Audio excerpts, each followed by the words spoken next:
The proposal was first submitted for outline planning in November 2021 and was considered again in July last year, where it was deferred with various recommendations.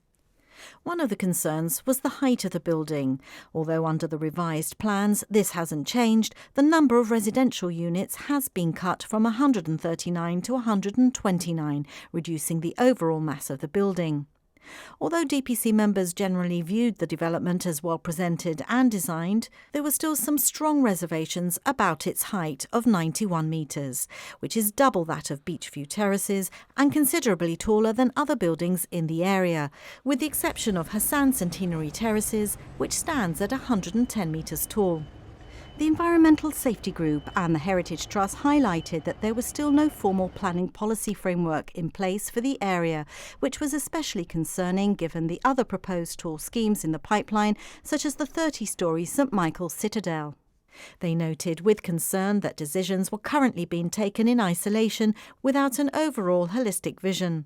Janet Howitt said these high-rise buildings were also obliterating views of the Rock, Gibraltar's biggest selling point. Although it was noted that these still fell within the revised height restrictions in respect of the airport. But the meeting did agree that any decision made today would set a precedent going forward. However, Gamma Architects, which submitted the plans, pointed out that this had already been set by the taller Hassan Centenary Terraces. Ruth Macias also highlighted the increase in Gibraltar's population and claimed there was a need for a 60% increase in housing stock to meet the needs of the community. Meanwhile, Minister for the Environment John Cortes also reminded members that Devil's Tower Road was specifically earmarked for high-rise developments to protect other more sensitive parts of town. After a lengthy debate, outline planning permission for 45 to 55 Devil's Tower Road was approved by 8-3, with objections from the ESG, the Heritage Trust and a representative for the Ministry of Defence. The approval came with a caveat for the developers to reconsider the height and height-to-plot ratios of the construction.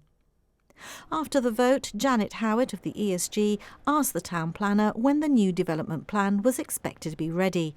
He revealed the tender documents for the project were currently being formulated and the time frame for the plan to be delivered is expected to be between 18 to 24 months.